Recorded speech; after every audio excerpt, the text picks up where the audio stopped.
BP, sugar, thyroid, obesity, hormone సమస్యలని మందులు లేకుండా నేచర్ మంత్ర ఫుడ్ తో రివర్స్ చేసుకోండి. ఇక్కడ జరిగినటువంటి ఫైర్ యాక్సిడెంట్ సరే ప్యానల్ బోర్డు షార్ట్ సర్క్యూట్ అయిందని ఎవరికైతే ఇంజురీస్ కాలేదు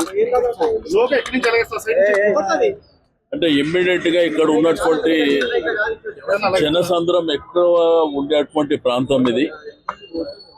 బట్ ఇమ్మీడియట్ గా జరిగినటువంటి సంఘటన మీద రియాక్ట్ కావడం మూలాన పిల్లలు ఇక్కడ పనిచేసే వాళ్ళు షాప్ ఓనర్స్ ఇట్లా వాలంటరీగా వాళ్ళంతా వాళ్ళే మరి ఇక్కడ నుంచి ముందుకెళ్ళిపోయి ఎవరికైతే ఇంజురీస్ కాలేదు ఇబ్బంది.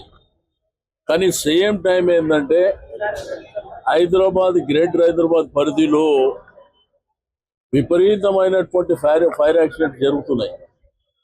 కానీ ప్రభుత్వానికి నిమ్మకు నీరెత్తనట్టు ఏదైతే జరిగిన సంఘటన జరగగానే ఇమ్మీడియట్ గా వచ్చి ఆ టైం వరకు షో ఆఫ్ చేసి వెళ్ళిపోతురే తప్ప దీనికి ఒక ప్రాపర్ ప్రణాళిక జాగ్రత్తలు తీసుకోవాల్సినటువంటి ప్రభుత్వము ఎక్కడ జాగ్రత్తలు తీసుకున్నటువంటి దాఖలాలు లేవు.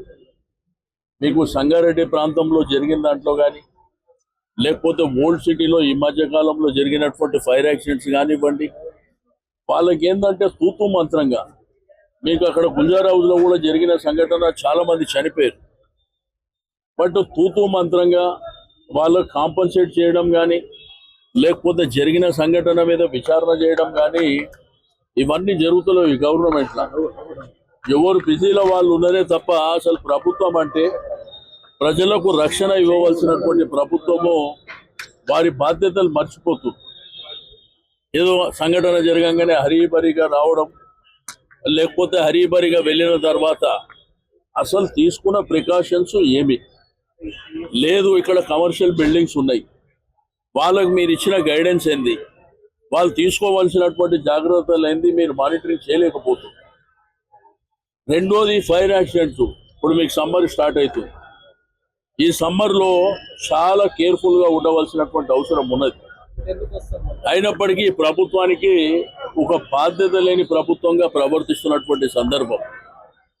కాబట్టి నేను ఈ ప్రభుత్వానికి సూచన చేసేది ఒకటే, మీరు ఇమ్మీడియట్గా రివ్యూ మీటింగ్స్ తీసుకోండి, అధికారులను అప్రమత్తం చేయండి. రెండోది కమర్షియల్ ఏరియాస్ ఉన్నాయి కానీ లేకపోతే పాత బిల్డింగ్స్ కానీ పాత కమర్షియల్ స్ట్రక్చర్ కానివ్వండి, వాళ్ళ ప్యానల్ బోర్డు ప్రాపర్గా ఉన్నదా లేదా, కరెంటు సప్లై ప్రాపర్గా ఉన్నదా లేదా, వైర్స్ ఏమైనా కటింగ్స్ ఉన్నాయా లేదా, ఈ ప్రికాషన్స్ అన్ని మీరు ఎప్పటికప్పుడు జాగ్రత్తగా తీసుకోవాల్సినటువంటి అవసరం ఉన్నది. ఎందుకంటే ప్రజలు అరచేతిలో ప్రాణాలను పెట్టుకొని ఎప్పుడేమవుతుందో జరిగే పరిస్థితి మీద ఇబ్బంది పడుతున్నటువంటి సందర్భం. ఇక్కడ ఏంటంటే సంజీరెడ్డి నగర్ కానీ అమీర్పేట ప్రాంతం కానీ ఈ మైత్రివనం ప్రాంతంలో విపరీతమైనటువంటి జనసాంద్రం ఉంటుంది. ఇక్కడ చదువుకునేటువంటి పిల్లలు ఎక్కువ సంఖ్యలో ఉంటారు. ఎవరికి ఏమన్నా ప్రమాదం జరిగితే అల్టిమేట్గా బాధ్యత వహించవలసింది ప్రభుత్వమే అనేటువంటి విషయాన్ని మరి ప్రభుత్వం గుర్తుపెట్టుకోవాలి. ఆ ప్రభుత్వం ఉన్నప్పుడు చాలా కేర్ఫుల్గా చాలా జాగ్రత్తలు తీసుకుంటుంది. వాళ్ళకి భవిష్యత్తును దృష్టిలో ఉంచుకొని మీకు మీటింగ్స్ కూడా ఏర్పాటు చేస్తుంటాయి. కానీ ఈ ప్రభుత్వానికి ఏంటంటే అసలు దాని మీద పట్టిలేనటువంటి సందర్భం. ఏదో హరీబరీగా సంఘటన జరగగానే ఏదో తూతూ మంత్రంగా చేసేటువంటిది. సంగారెడ్డిలో ఏం చెప్పారు, అక్కడ చనిపోయిన వాళ్ళకు ₹1,00,00,000 ఇస్తామని చెప్పి ₹1 ఇచ్చింది లేదు సిగాచి.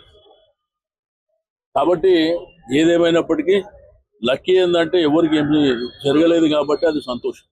యాక్చువల్లీ నేను పంజాగుట్ట ట్రాఫిక్ ఇన్స్పెక్టర్ని. నేను డ్యూటీకి వెళ్తున్న సమయంలో ఒకేసారి స్మోక్స్ ఎక్కువ వచ్చేసి అక్కడ నుంచి పిల్లలు స్టూడెంట్స్ వాళ్ళందరూ కిందికి దిగుతూ కొద్దిమంది వీళ్ళు 2-3 సాయం చేస్తూ ఉన్నట్టు కనిపించింది.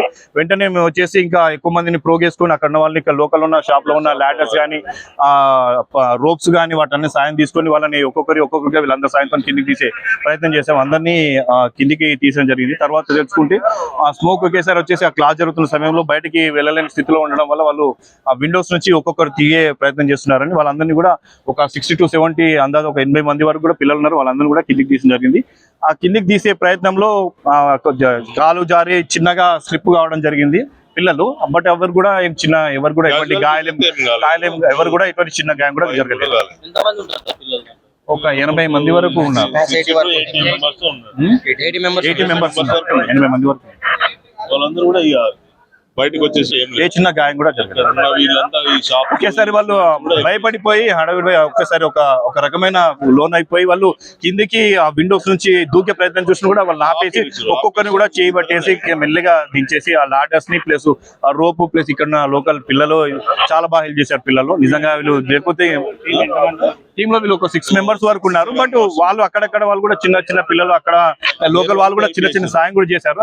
సమయానికి అందరూ స్పందించడం వల్ల ఎటువంటి చిన్న అపాయం కూడా జరగకుండా అందరూ బయటపడ్డారు. నార్మల్ గా ఏంటంటే సార్, నా పేరు సుందర్ అండి. ఇక్కడ నేను మా ఫ్రెండ్ అరవింద్ అనేసి ఇక్కడ వచ్చేసి ఉన్నాము. ఇక్కడ second floor and third floor నుంచి ఓవర్ గా మంటలు అండ్ స్మోక్ రావడం గమనించి సో పైకి వెళ్ళి చూస్తే ఒక ఆల్మోస్ట్ 70 to 80 మెంబర్స్ పైన బ్లాక్ అయిపోయారు. బయటికి రావడానికి ఎటువంటి దారి లేదు అండ్ విండోస్ దగ్గర బ్లాక్ అయినారు. సో అప్పటికప్పుడు లాడర్స్ అండ్ చైర్స్ అన్ని అరేంజ్ చేసి మొత్తం వాళ్ళని కింద దించడము సేఫ్ గా దించడం జరిగింది అనమాట. సో అండ్ యూత్ కి ఒక చిన్న మాట సార్, కింద ఉండేసి అందరూ 100 మంది ఉన్నారు, వీడియోలు తీసుకుని కూర్చున్నారు, వచ్చి హెల్ప్ చేయాలన్న సొసైటీ ఏం లేదా సార్? అది సోషల్ రెస్పాన్సిబిలిటీ ఉండాలి కదా. 100 మంది ఉన్నారు, ఒకళ్ళు కూడా హెల్ప్ చేయండి. ఒక 6 to 5 మెంబర్స్ ఉన్నారేమో మా ట్రూప్. మిగిలిన వాళ్ళకి ఎవరికి ఎటువంటి రెస్పాన్సిబిలిటీ లేదా సార్? వచ్చేసి అక్కడనే వీడియోలు తీసుకుంటా సోషల్ మీడియాలో వైరల్ అవ్వడానికి తప్ప ఏముంటుంది సార్? హెల్ప్ చేయడానికి ట్రై చేయండి ఫ్రెండ్స్. లేదు సార్, సోషల్ రెస్పాన్సిబిలిటీ అనుకొని చేయడమే సార్. ఇప్పుడు వాళ్ళైతే ఒకటి, మనమైతే ఒకటి సార్. రేపు మనం అదే సిచ్యువేషన్ లో ఉంటే మనకు కూడా ఇంకొకరు వచ్చి హెల్ప్ చేయాలి కదా. మనమైతే హెల్ప్ కోరుకుంటాం కదా సార్ ఆ సిచ్యువేషన్ లో ఉన్నా కూడా. సో అట్లనే మేము అనుకొని అట్లనే సోషల్ రెస్పాన్సిబిలిటీగా తీసుకొని చేయడం జరిగింది. లేదు సార్, సైడ్ విండోకి వెళ్ళి అసలుకి దిగడానికి వీలే లేకుండే. సో అయినా కూడా లాడర్స్ అండ్ చైర్స్ ఒకదాని మీద ఒకటి ఏర్పాటు చేసి అట్లా దించడం జరిగింది.